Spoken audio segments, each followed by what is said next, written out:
สถานีวิทยุสรานรม AM 1575การทูตเพื่อประชาชนเพื่อไทยก้าวไกลทันโลก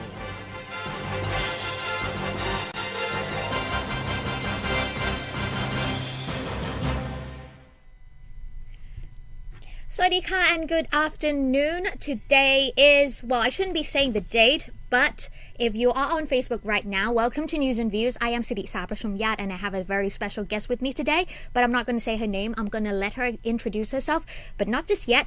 So if you're ever on Facebook right now, we're live, and you're back to News and Views, and it's usually on air from 6 to 6:30 p.m. on Sara'n Rом webpage, and that's saranrom.mfa.go.th. We're also on the Thai radio online as well.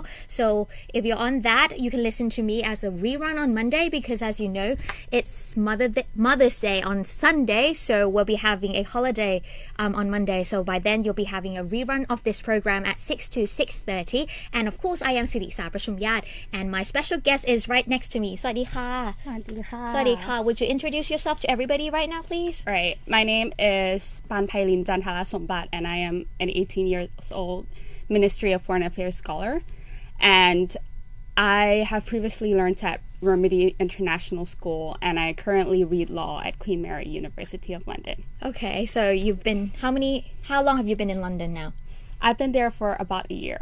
Okay, so you just recently got the scholarship for last year then? Yes. So just about when I got into the ministry? Yes. Okay, so how are you enjoying life in London? It's really great. There's things to do like every single week. I never get bored, and it's amazing. Okay, so what do you usually do on the weekends, because you don't get to come home every weekend? It's not like here in Chiang Mai. So what do you usually do when you're there? I like to visit museums, and I go out of town really often. So I've been traveling all around the UK and just seeing the sights, I guess. I'm really into the history of the UK and Europe in general. So that was a great gift for me. Okay, so you usually travel with friends, or how do you usually travel around outside of London and stuff?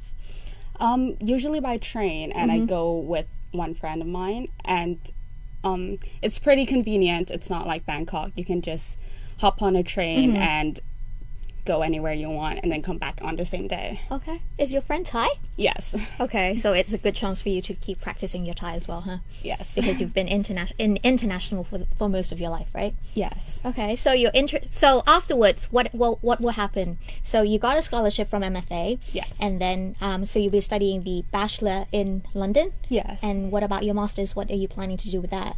I'm not exactly sure yet. I could go to the States and do an LLM there, or I could stay in the UK and do it here. Okay, so after that, you'll come back and work for the ministry, right? Yes. So, okay. So it looks like your future is somewhat set. Quite, yes. Yeah, okay. So you're enjoying yourself. So, do you have any experience to share, like personal experience that you want to share with the listeners about your life abroad? Life abroad in London or life abroad in general? Both, actually. Anything that you want to share. Okay.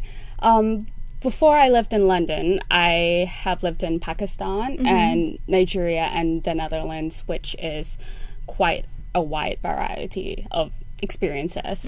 And it's like having diversity thrown at me again and again, because in the Netherlands, I was the only Asian kid in a school full of white people. In Nigeria, I was the only fair-skinned girl in a sea full of Africans. In Pakistan, I was the only Buddhist among Muslims.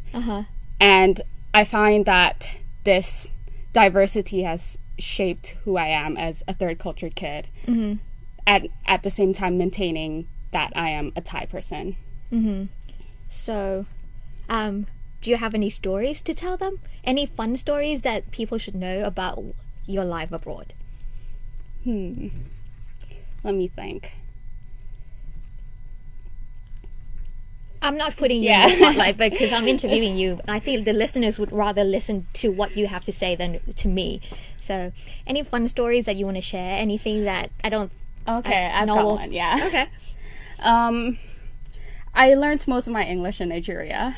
Okay. And Nigerian English is a bit weird. It's called Pidgin English. It's spoken with it's English mixed with regional languages such as Hausa, Yoruba, Fulani, Igbo, and a bit of French from like remnants of the colonial days. So I grew up speaking this English, and it was very hard coming back to Thailand and trying to adjust because whenever I spoke English, I spoke with a Nigerian accent. Okay. And funnily enough, I don't think a Nigerian accent would fit on an Asian girl. Okay. So I go around speaking in an international school to foreigners, and they couldn't quite place my accent. And it's funny actually watching their reactions because I was speaking in an accent completely foreign to them and one that they don't really know about. Okay. So, how old were you when you were in Nigeria? I was about 10 years old. Oh, you were 10. So you spent how many years in Nigeria? 4 years. 4 years. So you went to an international school somewhat in Nigeria, right? Yes, Okay. Abuja. Okay. That sounds fun. I mean, my life is kind of different because I've never been anywhere else apart from the Western world. So when I was 10, I moved to London. I came back for high school, so that's why the British accent. And then I went back for college or for university in the States or in America.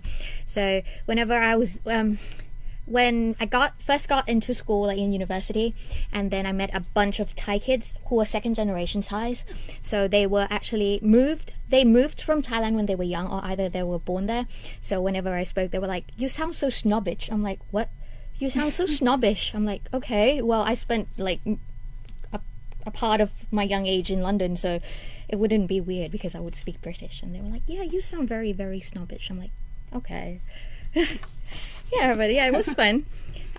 Okay, so tell me about why you have chosen to take, I think it's an exam, right? To get the Yes. scholarship from the Ministry of Foreign Affairs. There are two main reasons, actually. One is because of my father. He spent his life in the public service, and honestly, I think that's why public service calls me. So if I do get this scholarship like I did, I would be serving my life in the Ministry of Foreign Affairs. Right. Another reason is that I get to go abroad and get a world-class education where my parents could only dream of paying for me. Okay. All right. Was it hard? The exam? It was because Thai isn't my forte. Right. And the exam is in Thai. Okay. And how did you prepare for it then? I looked at past papers, and at the same time I was preparing for the King's Scholarship, Right. and that has a similar theme to it. So while it's like putting in twice the effort for one exam, which is pretty good because it's more work than I needed to do, and it in the end it turned out to be just kind of paid off. Yeah. Right, for it you did. So if other people is interested in applying for the scholarship, how would you advise them? How would you give them tips on how to study, on how to prepare themselves to take the examination? I would say that the exam is an academic one as much as it is a mental one. So I can't guarantee that if you work hard, you can get it. But I can guarantee that if you don't work hard, you're not going to get it for sure. Okay. So you have to always keep your spirits up when you do this exam and when you prepare for it. Anything else? You also need to learn how to write structured answers because that's the thing that will get through you through the essay. And what about the interview? The interview, you just have to be yourself and hope that they'll pick you. And hope that they'll pick you. That's not a very promising thing to say, I guess, in a way. It's kind of hard. But you're right, though. You'll never know, right? Because it's an interview. It can go both ways. So my advice is as well to just do your best, be yourself, and just give it your all so that you won't regret it afterwards that you haven't done the best that you could when you could have. So I guess that's the only thing we can give them, right? Yeah. Because the exam is not easy. Everybody thought it was hard. Yes, it is hard, but it pays off if you study enough and if you work hard for it. And if you really want it enough, I suppose in a way, things will come to you if it's yours, in a way. So just work hard and try to be yourself and do your best with everything you do. Anyways, do you encourage other people to apply for this scholarship? I would, yes. If you really like diplomacy, international relations, law, and these kind of social sciences, then please do consider applying for the Ministry of Foreign Affairs scholarship, and please do consider working as a diplomat. Okay. So, what are the criteria for applying? You have to be in good standing in your school, and you just have to apply on time and take the written exam. Okay. So you check out the information from the webpage, from the MFA webpage? From the OCSC, Office of the Civil Service Commission. Okay, so OCSC. So anyone out there interested in applying for next year's scholarship should check out the OCSC website. I think that it should be on the website starting about when do you remember the period that you check out the websites and all the details about the exam and stuff like that? It was fall, I think. It was fall, so that's soon. So it should be in around September or October. So if you're interested in applying for a scholarship, whether it's the ministries or the King Scholarship, you should do so, but you should prepare ahead of time. So be sure to check out the websites to see what the deadlines are, what you need, and all the documents and stuff like that you need. So be careful to check out all the criteria and requirements so that you won't miss it and that you won't miss the chance to apply for this year's scholarship. So it's all for the next generation, because I'm too old to apply. But yeah, so those who are finishing the 12th grade, right? Yes. 12th year.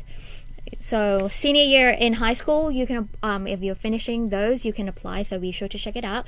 So it's about half time. Might as well just take a break, and then we'll be back with more not updates but questions with this lovely lady. So stay tuned.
you are?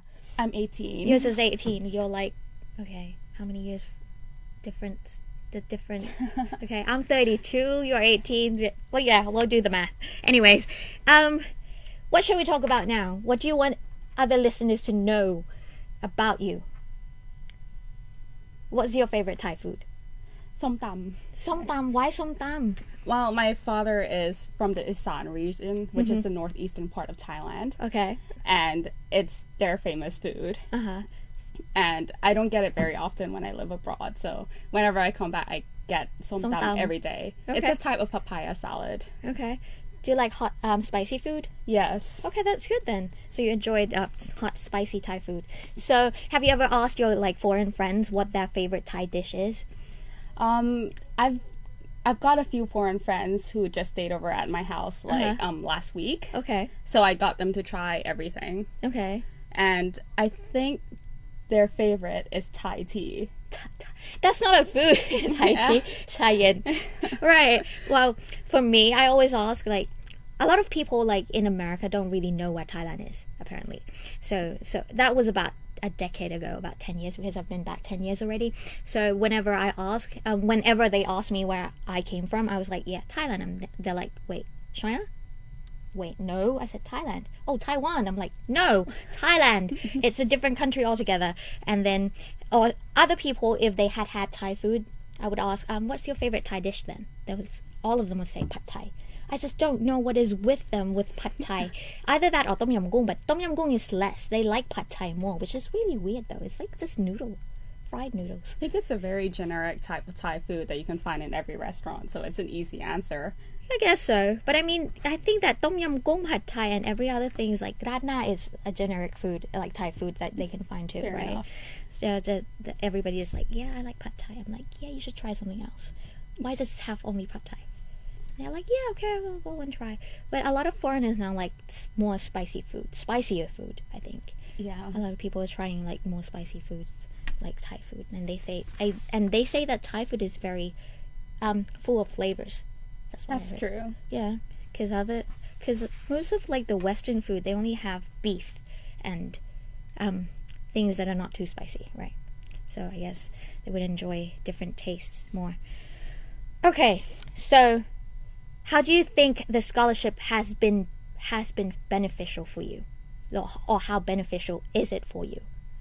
I think it's very beneficial, aside from the whole perk of getting to study abroad. I also get to meet other scholarship students, which I normally would never have the chance to meet before. These are some of the brightest minds in the country, and just having a conversation with them just makes me feel very intellectual. Okay. And I guess, as I've said before, being on the scholarship gave me an opportunity to travel abroad as well, which is something I really, really enjoy. Okay, that's good, because you've been traveling all your life, so it wouldn't surprise anybody for you to be traveling around. So you said that you can either stay in the UK, in the United Kingdom, or choose to go to America to take your master's. So which way are you leaning? Are you planning to stay, or are you leaning to go to America instead? I think I'm going to the States. I'll try over there first, because I've never been to the States before. Okay. Despite my American accent. So where do you like to go? Where do you plan to go in the States, if you can? I'm thinking the East Coast. Okay. But I'm really not sure yet. Okay. So you have some schools in mind already? Yes. The Ivy Leagues. The Ivy Leagues, of course. Okay. I think you can do it. You're some of the brightest minds here at the present, so you probably just get through. But yeah, American, and I guess that it's different. Like, the States itself and Europe is different, so I guess it's another experience that you can gain if you were able to get into the schools there. So I guess it's a different kind of way to learn or to gain new experiences in your life. So you enjoy it fairly much if you like to travel. So you get to travel to more places, because it's so big, and that it's just even hard just to travel from like your home to the school. So unless you live around campus. Because for me, when I was in, my home was in DC. My dad, the residence, was in DC. But my school was in Maryland. College Park, so it's about 20 miles away. So if you don't have a car, then you have to take the metro. So, but the metro is not exactly right in front of the house, so you actually have to take you still have to take either a bus or you still have to have a car just to get to the metro station so that you would be able to get to school. So America is just very different from Europe, because Europe is it's smaller, so everything is closer. You can just it's in walking distance, especially in London. So I guess that is something you get to see when you're there. Yeah, walking is one of my favorite pastimes in London. Yeah, that's it's a good thing. It's just very beautiful. Yeah. When you're living abroad, it's so enjoyable just to walk around and see stuff, even though it's just like on campus, because the weather is so much nicer. All right, a big question: if you can redo everything, would you want to change anything? I don't think so. No, I like my life quite the way it is. Okay, yeah, that's a good thing. If you're happy just the way you are, that's actually a very good thing. So, final thoughts to anybody? Final thoughts about anything in particular? Any more tips that you can give them for those who wants to apply for the scholarship, or who is like finishing school and unsure of what they want to do? Because I know that at some point we're struggling at the end of the school year, and we still don't know where the future is going, and we don't know what to do and stuff like that. Do you have any tips for them? Because for you got the scholarship and you're living on your own now, and you're only 18, right? So for me, I've never really been living on my own for that much, because whenever we move, my dad is usually posted there, so like the whole family move. So for you're like quite independent now in some way, right? So do you have any suggestions or advices to give those who are still like kind of lost in what they want to do in the future, or what with their future and stuff like that? I guess like last year I had no idea that I would end up here at all, and it turned out quite well for me. So I guess I'd say that it'll all work out in the end, one way or the other. Right. So don't worry too much, because it really doesn't help. That's true. Stressing never helps, right? But okay. As for me, I don't have any tips either, not particular ones, but I was somewhat always know what I wanted to do, or I kind of know the direction I wanted to go into. So I never really struggled with anything, and my parents never really pushed me into doing anything I don't really want to do. So you're right, stressing doesn't help. So if you're actually having trouble at home and they're trying to push you into doing something that you don't want, I think that the best way is to speak to them, because your parents love you more than anything, and they'll understand whether or not your every choice and that your every option that you have, and if you explain it to them, I think that they will understand why you've chosen it and that you really love what you wanted to do. So I don't think that they won't understand you, right? So I think they'll give you the support you need, because your family is always the only thing that will always be there for you most of the time anyways, until you get married and stuff like that, but that's a long way away. So this is just the next step in your life. So if you're not sure about anything, or if you're struggling, I think that talking to your parents actually helps. So if you are struggling and that you're at that point in life and that juncture, and that you're finishing high school and you're looking for the next step in your life, I think talking to someone really helps. Either that, or you can talk to your friends and to see what they're trying to do and what they're planning to do, and that you can get them advices and then move on. Because a lot of people, I know that most of the people would already know what they want to do or what they love, so stick with that, and I don't think you can go wrong there, right? Yeah. Okay. Right, so 4 minutes or 3 minutes and 57 seconds left. Anyway, fun facts before we leave today. The longest English word is 189,819 letters long. The full name for the protein nicknamed Titan would take 3.5 hours to say out loud. So I'm not going to do that. So if you're looking for that word, so just search the longest word in English, and then you can go ahead and read it for 3.5 hours, which I'm not going to do. Anyways, ending quotes. Courage is not living without fear. Courage is being scared to death and doing the right thing anyway. And this is from Argo, the movie, and that's I think it's 2012, so that's about 6 years ago. So if you haven't seen it, go and watch it. It's a good movie. It's actually created from a real true story about the hostages taken at the American embassy in I'm not sure which Middle Eastern countries. I think it's Pakistan or Israel. So if you haven't seen it, go watch it. Go watch it. Me and my broken English. Anyways, go watch it. It's a good movie.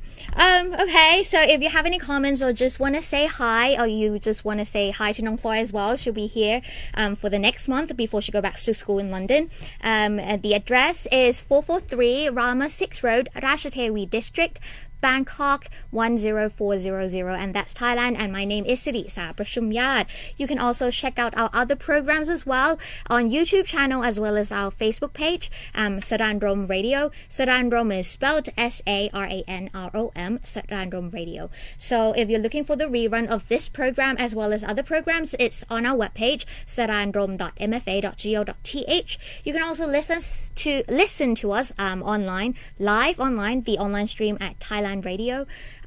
We are living on Facebook right now, but it's only about 2 minutes left, and I think that I'm running out of questions to ask Nong Ploy, and so I'll sign off for today, and I'll see you again the week after the next, or rather next Monday, the 20th, right? Because Monday is the national holiday for the Mother's Day, so it's a long 3-day holiday, long weekend this week. So enjoy your holidays, and I'll see you the week after next. สวัสดีค่ะ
share